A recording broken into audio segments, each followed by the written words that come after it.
Welcome to video number 2. Why is change so hard? Remember in the first video we looked at the first 4 phases of change, and I hope you took some time to maybe go back and process that a little bit more, especially if this is your first time to counseling. I hope this information proves useful to you. A lot of times people come to me and they wonder why they're stuck or why we're not making progress, and so the purpose of this whole series is to help understand that a little bit better. So we're going to look at that 5th stage of change now, and then also maybe make some application as to why this information or why it's relevant for you and how it's helpful to you. So let me ask you a question a little bit for a review, referencing something we referred to back in video number 1. You ready? Why can the waters of consequence take so long to recede? Now, if you're with your partner, maybe take a second, hit pause, answer the question. Remember what we said? In the first video, you may recall, we talked about how the waters of consequence can build over time if you're in which phase, remember? Phase 2 for too long.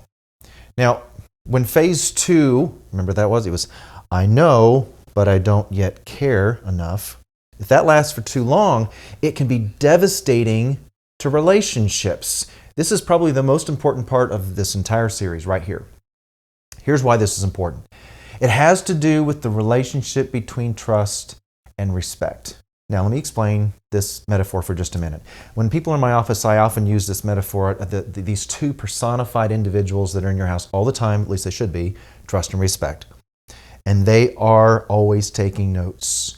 If there's tension, hostility, conflict, distance, trust starts getting uncomfortable, it leaves the room. If it's getting really uncomfortable, it leaves the building, it starts walking away. Now, the longer trust is out of the house and walking, the longer it takes to come home. Well, how does it come home? Good question. Well, as long as respect's still at the house, then you're okay.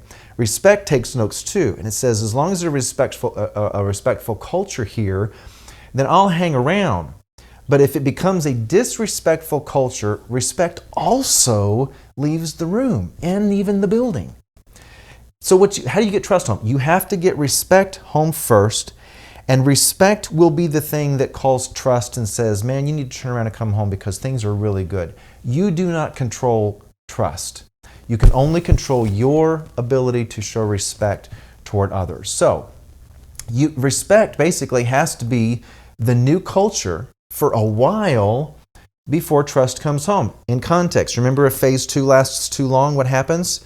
It's devastating to relationships. You have to be willing to outlast the waters of consequence in the change process. Quitting too soon is often one of the great big pitfalls of marriage counseling. Now, you have nothing to lose if you believe the changes that you're making are good, if they're on target. It's very helpful to know that if you're on the right track, you may not get much feedback, at least initially. Now, you should, but you might not. Here's another reminder. During phase 4 of change, remember, it's action. I now know and care enough to begin change. You ready for this? Lower your expectations that the people around you are going to believe that change is real. Now, they have a number in mind. They may not tell you. They may not even necessarily consciously know it. But think about it. 2 weeks, 6 weeks, 6 months, 1 year. I've heard all these numbers. Whatever the number they are used to when it comes to promised change, you have to overwhelmingly beat that number. So you don't expect people to celebrate, throw a party, or even give you a lot of credit. Again, when I'm working with people, I tell them, you really should give each other credit where credit is due. But I'm talking to you right now. And in the change process, you really should not expect a lot of credit until those waters of consequence have come through. Okay, let's move on to that final stage of change before we start putting action behind awareness and care. Phase 5 is finishing what you started. Now, maintaining a habit requires at least these 3 ingredients. Okay? You need to write these down. Time, consistency, and targeted behavior. Remember, the time represents the waters of consequences. Consistency is about consistent results, not stated intentions. And targeted behavior actually is something that adapts in the change process. So what I'm aiming at the beginning of change may change, in fact will change towards something else, but those targeted behaviors have to be stated and they have to continue to be pursued.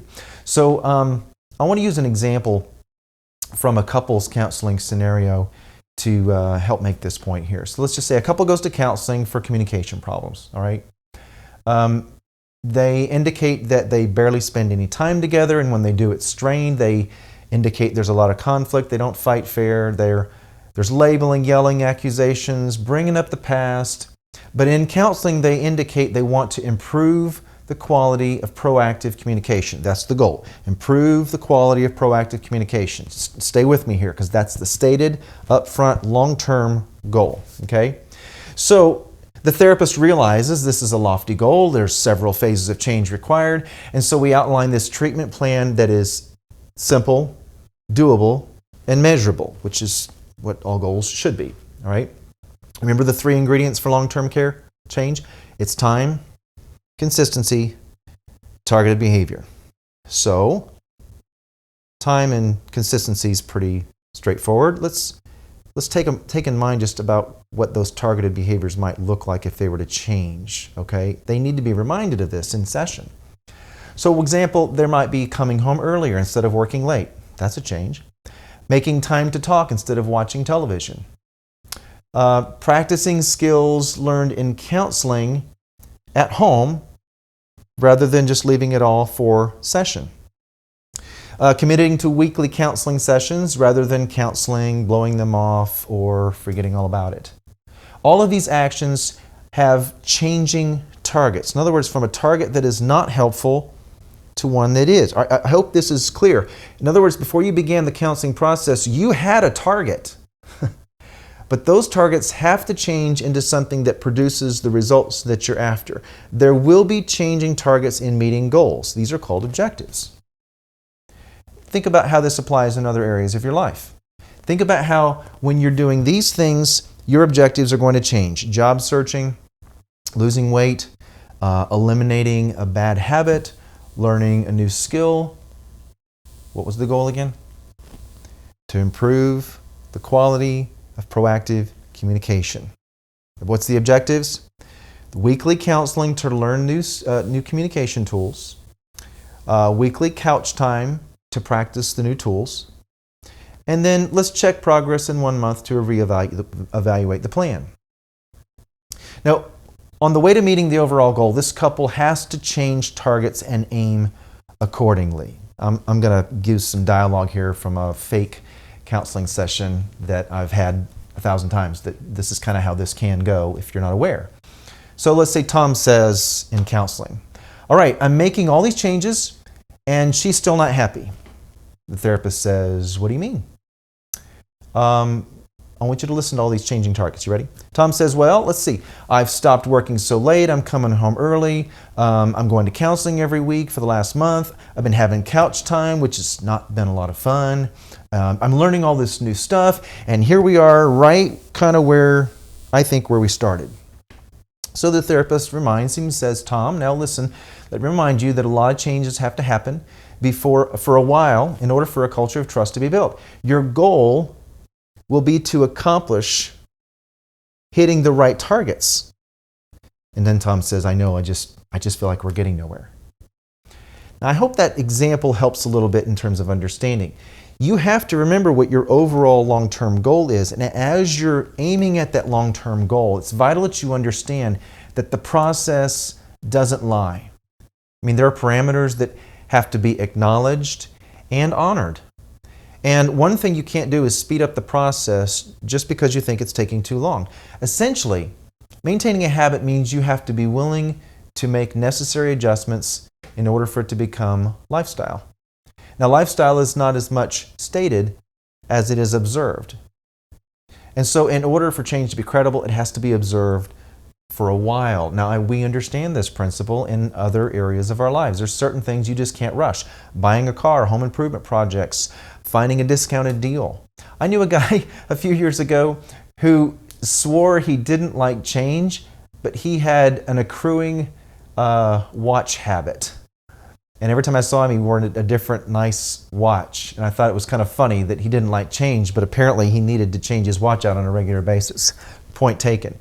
We all expect change, and we understand that it's an important, necessary part of life. Seasons, tides, sunrises, life cycles. Did you know that at a cellular level, most of your cells in your body change every 7 years?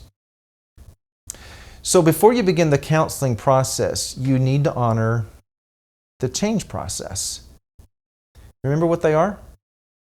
Let's see if you can do it without looking at your notes. Phase 1 is unawareness. It's before I knew or I cared. Phase 2, it's awareness minus energy, essentially. After I knew, but before I cared. Remember, the waters of consequences sometimes will build up to a dam waiting to be released. Phase 3, this is actually the first time that action is a part of the process because I now care enough to prepare for change. Remember what we said about the learning curve? This is where it's at its steepest level because you're preparing for change, phase 4, and you're starting to finally deal with the waters of consequence. Beware of those waters. They will continue to flow if you continue to build them upstream. Phase 4 is I care enough to change. This is that change has measurable and observable realities. All right, and in this video we've talked about phase 5, which is basically where promises and intentions become lifestyle. It's maintaining the habit. It's finishing what you started. Beware of changing targets. Targets must move from ineffective targets to effective targets. And if you stay focused on your overall goal, productive change, I think, is inevitable. Okay, I hope this has been helpful to you as you prepare for your first session. If this is the first time, then maybe this is something you're coming to awareness that there are several phases of change. It might actually be helpful for you to go back and watch these 2 videos again. This video series may actually be more helpful to you down the road once you begin the process and you're able to be reminded, oh yeah, I forgot about the waters of consequence. You know, maybe when you start experiencing some of these change dynamics, some of this will come back to you again. I really hope that it does. Listen, feel free to contact us at Tricord if you have any questions. I look forward to working with you and helping meet your goals, helping you find a path towards healing and better health. The good news is you're already experiencing change. The better news is that you have help as you continue on this journey, this valuable and rewarding experience.